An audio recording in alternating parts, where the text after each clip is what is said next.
Good afternoon, everyone, again. It's my pleasure to be here this afternoon with everybody online. So for the next 30 minutes, I'll be doing sharing in this particular topic.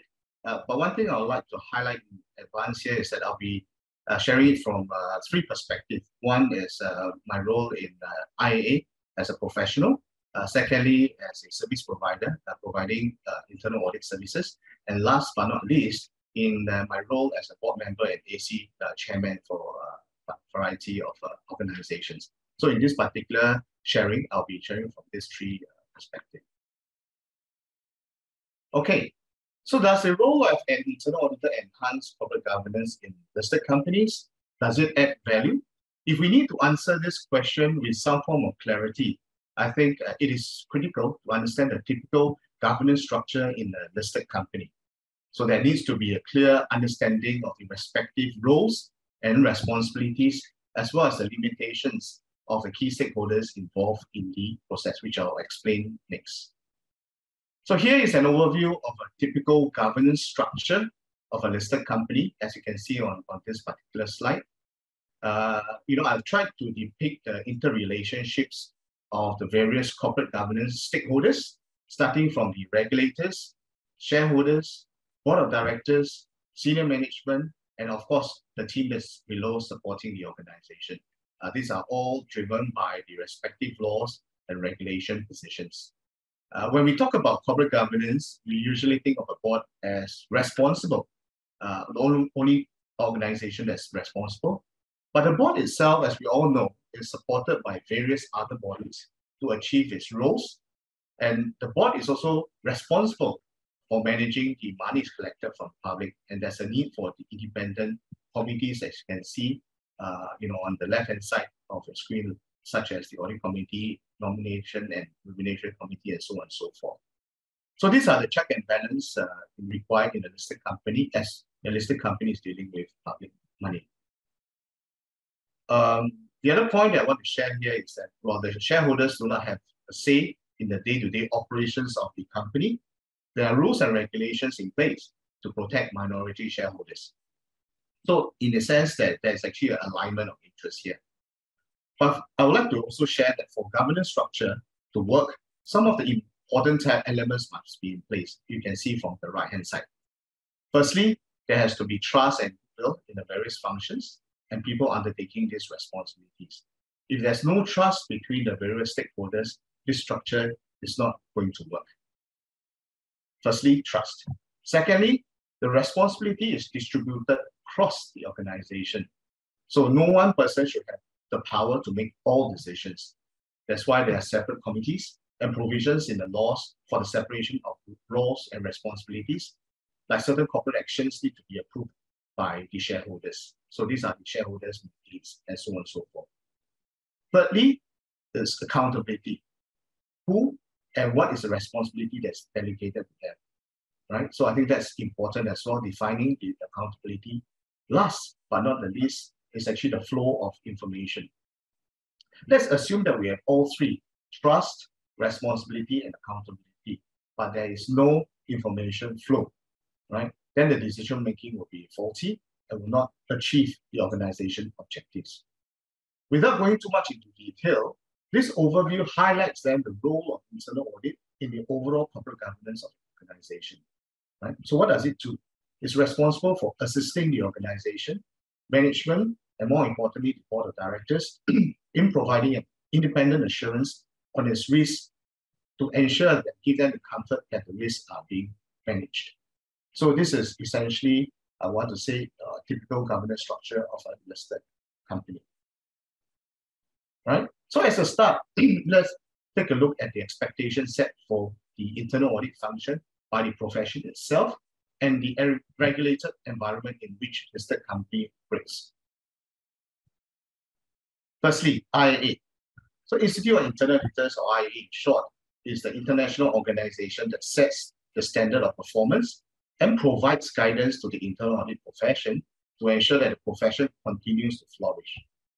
In the very definition of internal audit, we see that the expectation set is beyond the general belief of providing assurance over internal controls. As you can see in the definition itself, highlighted in bold, is to improve and the effectiveness of risk management, control, and governance processes, right? So here, I just want to draw the attention to the word governance.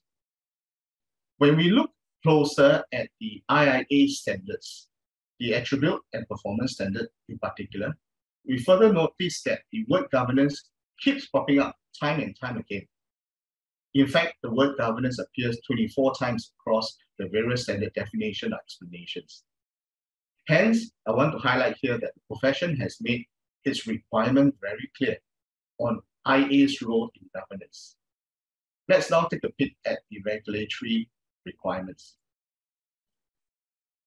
So these are some of the few that is quite important for you to take note. Firstly, I think the listing rule makes it mandatory for a listed company to establish an internal audit function. Secondly, a listed company needs to set up a system of internal controls and risk management systems. The board and AC must concur on their view on the adequacy and effectiveness of internal control and risk management systems. The audit committee assists the board in its assessment of adequacy and effectiveness of internal control and risk management.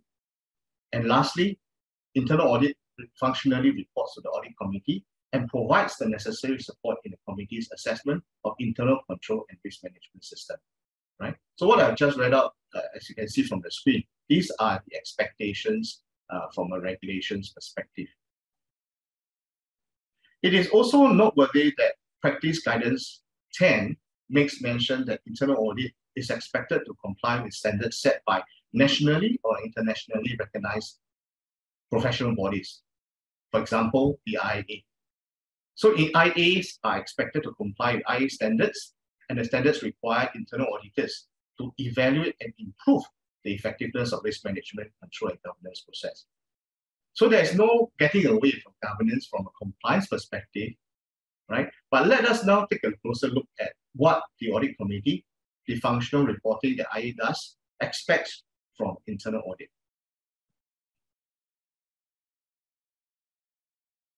In today's fast-changing environment, the risks organizations face remain highly fluid, as we can see the last being the COVID.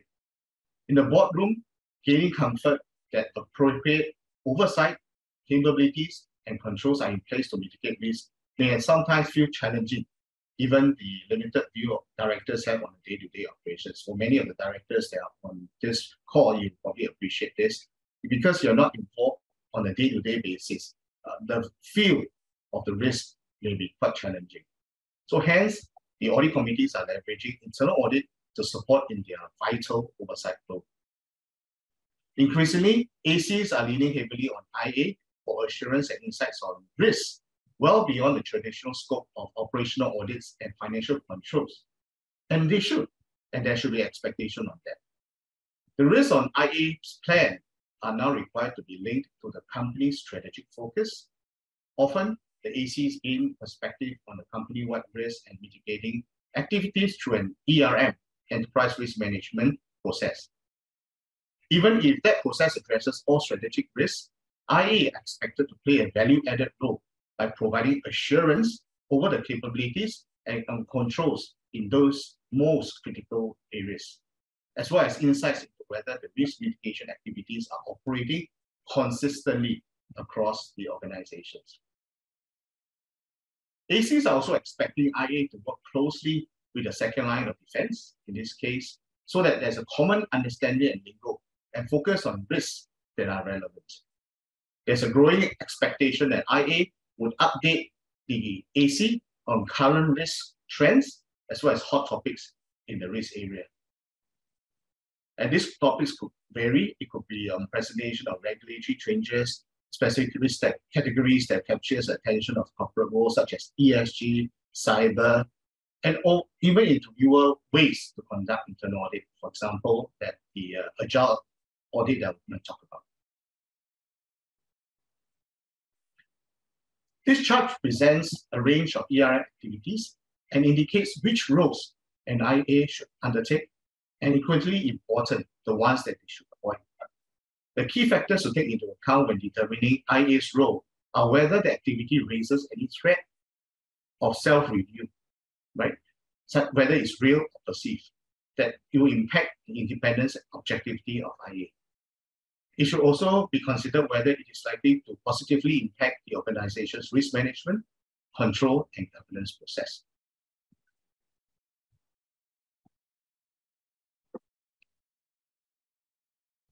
Now that the expectation has been set both from a regulatory perspective and functional report, let's take a look right now in terms of how the profession has responded. The global body for IA professionals, IA has been actively releasing thought leadership materials of relevance for guidance of practitioners. Members are able to assess these documents, these insights, obtain insights as well, obtain confidence to face the demands of an ever-changing external risk universe. The research is on continuously because the risk profile is changing, the landscape is changing, and necessary supporting documents are being developed. The profession has full realization that the demands are constantly changing, and the professionals need to be at the top of the game to stay relevant. The keyword here is to stay relevant. As you can see, there are many publications, thought leaderships that have been done by IA that will be useful to many of the IA practitioners and professionals. And based on my personal experience, we have found multiple IA organizations are currently revisiting their delivery models. There's indeed an urgency to raise the game across the board. In terms of delivery techniques, agile auditing, I mentioned about agile auditing earlier, is getting traction in the internal audit world. IA functions are introducing such techniques as part of the quality assurance and improvement program, explaining how it's likely to make IA more efficient. A bit about agile auditing, it delivers better alignment and provides real-time assurance rather than retrospective assurance. An agile approach helps the audit team eradicate low-value work and realize efficiencies that allow them to focus more time and effort on higher-value complex audits. Stakeholders also have a better audit experience as they receive informal assurance early in a process and have more opportunity to clear up any misunderstandings along the way. So in this case, audit work is delivered in sprints, typically 2 weeks period, each with its own well-defined objectives and goals. Each sprint is structured with key events, and auditees are invited so that you can understand the value of this rapid problem-solving approach. So one thing is for sure, this quicker identification and reporting of critical exceptions is being seriously considered by many professionals, and it may become a norm moving forward. So as an AC on this call, you may want to also check in the internal audit shops to see how they are actually adopting this agile auditing methodology.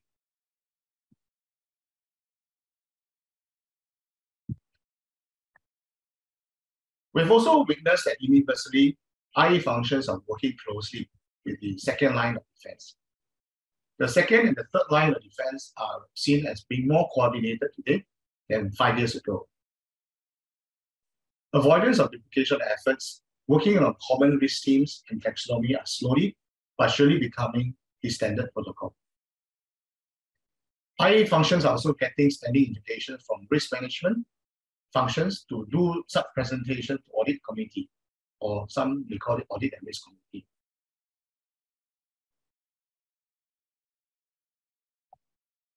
Risk assessment results and updated risk registers are being shared regularly with IA functions to facilitate development of internal audit plans that cover the key risks for the organization.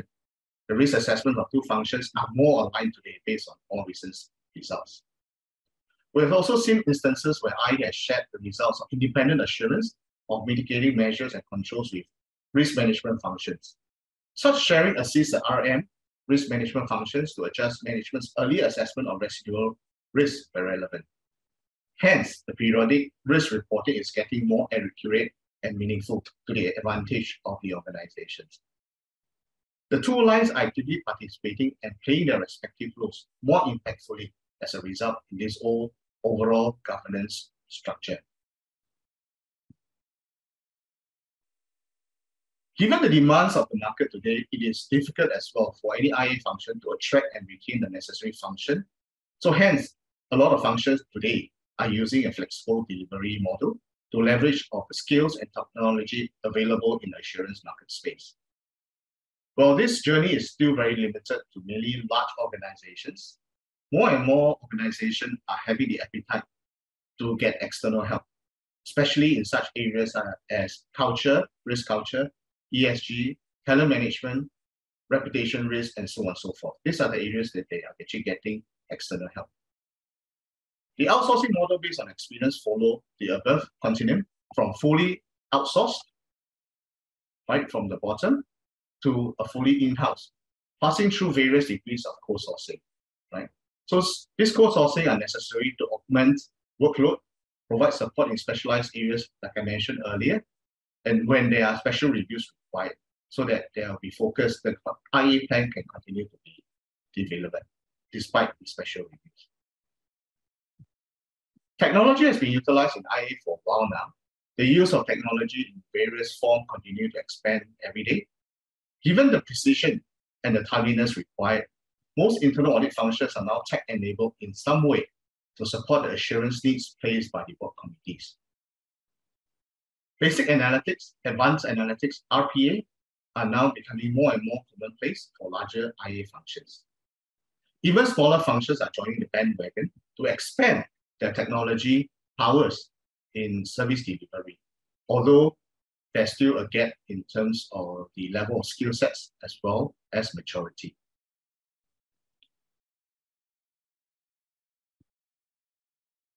So before I end my sharing, I'd like to also make some concluding remarks. On this slide itself, it depicts our experience. So our experience shows that the maturity of the internal audit functions varies significantly based on industry, market cap, and geographical territory, right? So depending on which industry you're in, for example, the financial services industry, the larger market cap organizations and more advanced territories, you'll see that the internal audit functions are a lot more mature. They have larger, diverse teams in terms of skill sets, and they adopt a lot more technology. So while the journey has begun, there's still some distance to travel for many of the IA shops. Right? It must also be remembered that how useful and relevant an internal audit function can be will be determined by the functional report. And it's really based on expectations set by them on the IA functions.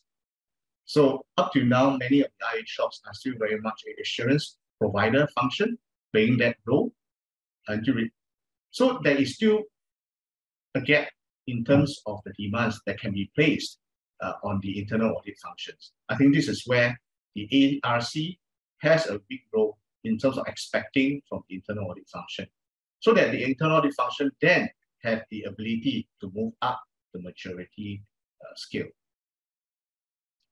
Our experience delivering internal audit services have also consistently pointed to the importance of 5 principles that are shared by well-regarded internal audit functions, regardless of their mandate, scope of work, or size.